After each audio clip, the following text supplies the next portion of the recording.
Oke, gue mau nge-review komik lagi. Dan ini komik yang dari unboxing 4000 kemarin yang gue dapet.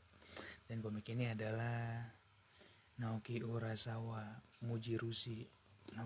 Naoki Urasawa itu pembuatnya ya.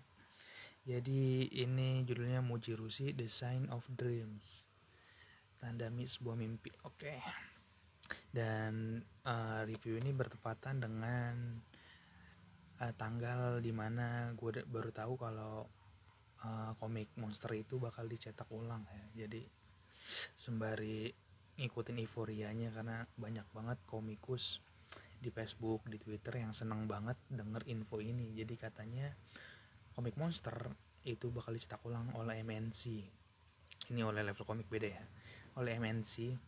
Dan komik monster sendiri itu harganya super duper mahal ya buat ukuran komik, karena terbilang komik langka dan rare. Jadi bakal dicetul. Dan gua beberapa hari terakhir sih gua ngeliat orang-orang udah mulai jual komik monsternya ya, mungkin karena takut harganya turun. Oke, masuk ke ceritanya. Mujirushi sendiri soal seorang bapak dan anak. Nih anaknya, bapaknya mana ya, bapaknya tampangnya cupu gitu. Gue kasih tahu, lihat karakternya dulu ya. Inilah bapaknya, nggak ada yang jelas ya mukanya. Nah ini bapaknya. Tentang bapak dan anak yang entah kenapa mereka selalu ditiban kesialan, terutama untuk si bapak. Mulai dari tetangga-tetangganya. Jadi bapaknya punya pabrik nih, bapaknya usaha punya pabrik, cuman tetangga-tetangganya nggak ada yang bayar pajak, dia doang bayar pajak. Setelah dia berhenti ngikutin tetangga-tetangganya nggak bayar pajak, tiba-tiba dia kena denda, kena utang. Belum lagi istrinya pengen banget naik kapal pesiar. Sekalinya beruntung istrinya dapat tiket lotre gitu dan berhasil ikut naik kapal pesiar. Namun dia naik kapal tapi nggak pulang lagi, alias si bapak dan anak ini ditinggal.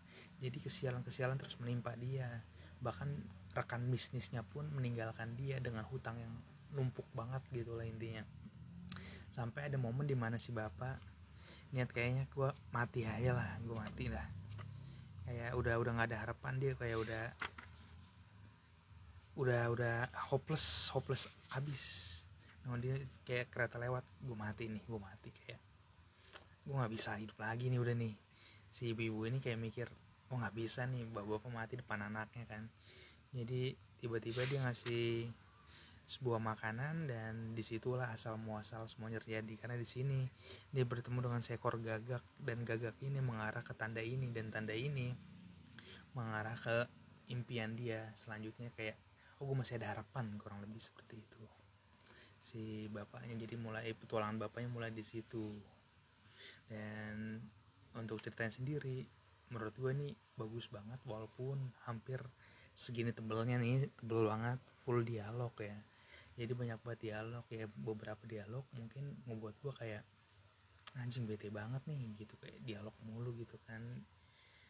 Konsep misterinya kurang gitu, dibanding misterinya kayak dialognya lebih banyak banget. Cuma lama-lama gue baca kayak lah kok gue gak bosen gitu bacanya. Tapi kayak ya emang lama, tapi gue gak bosen. Apalagi cerita soal si Fuken ini kan, namanya Fuken pokoknya nama terakhirnya Fuken lah dia namanya. Dan si Fuken ini kayak panjang banget, kayak hampir segini lembar lah nih dengerin cerita dia doang. Dan ceritanya pun menarik. Jadi kayak oke, walaupun ceritanya berputar di satu tempat, tapi cerita yang dibawakan itu storytellingnya bagus sih menurut gua. Itu yang pertama. Kedua, gambar juga bagus banget, bisa dilihat gambar-gambarnya. Untuk gambar sih Naoki Urasawa nggak boleh jangan diragukan ya, karena jam terbang dia udah jauh banget. Seperti dia udah membuat Pluto, membuat 20th Century Boys, Monster, Billy Bat. Kayak jam terbang dia udah oke sih. Kalau dari segi art ya ini udah bagus banget. Dan komik ini bercerita soal pencurian lukisan dengan drama slice of life di dalamnya yang menurut gue gokil banget. Belum lagi endingnya yang bener-bener tuh yang bikin gue kayak wah gila sih, gila banget endingnya, kayak anjing dapet banget endingnya. Jadi bisa dibilang ini komik menurut gue pribadi ini bagus banget dari segi cerita, art, dan penyampaian ceritanya. Walaupun segini tebal, walaupun banyak cerita, tapi gue berhasil dibuat gak bosen. Dan satu hal yang menurut gue kurang dari ini, gue bukan kurang sih sebenarnya, udah bagus, cuman gue kayak butuh waktu buat memahaminya gitu. Jadi kayak oke, gue cerna dulu gitu. Itu adalah alurnya. Jadi alurnya banyak banget yang kayak maju mundur, contoh.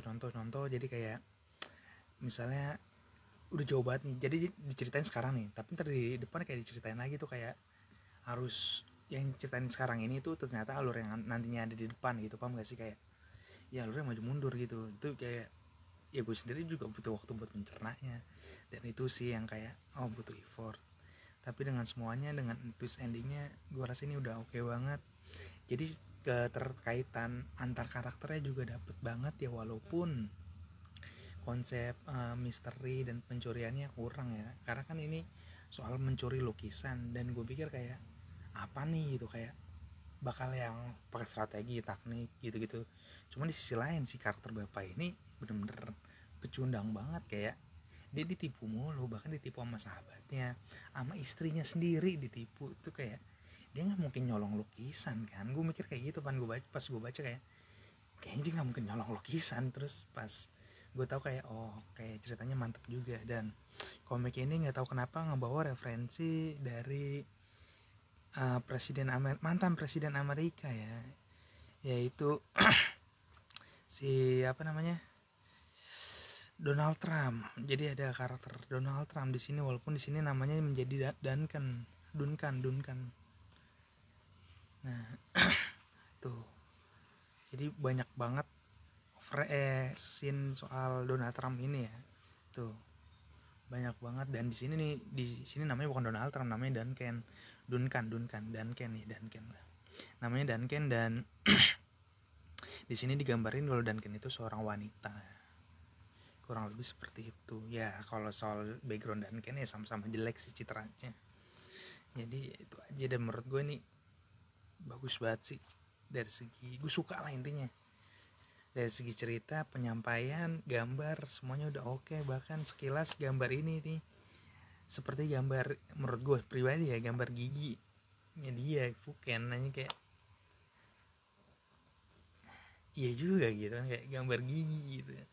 Walaupun gak ada hubungannya sih, ini cuman teori, bukan teori, cuman cocok logi gue aja ya. Intinya ini bagus banget, dan harganya gue dapet di harga 4.000. Gak tahu deh kalau ini harga Polojo 65.000 di barunya, tapi kayaknya di marketplace dijual 40.000-an deh. Ini bagus, ini recommended, ini one shot ya, cuma satu tamat, dibuat oleh Naoki Urasawa dan diterbitkan oleh Level Comic ya. Tuh kayak ini gambarnya ya, walaupun di make dikit, tapi yang 4.000 worth it lah. Bagus banget ceritanya, recommended buat kalian, apalagi kalau kalian yang suka one shot ya.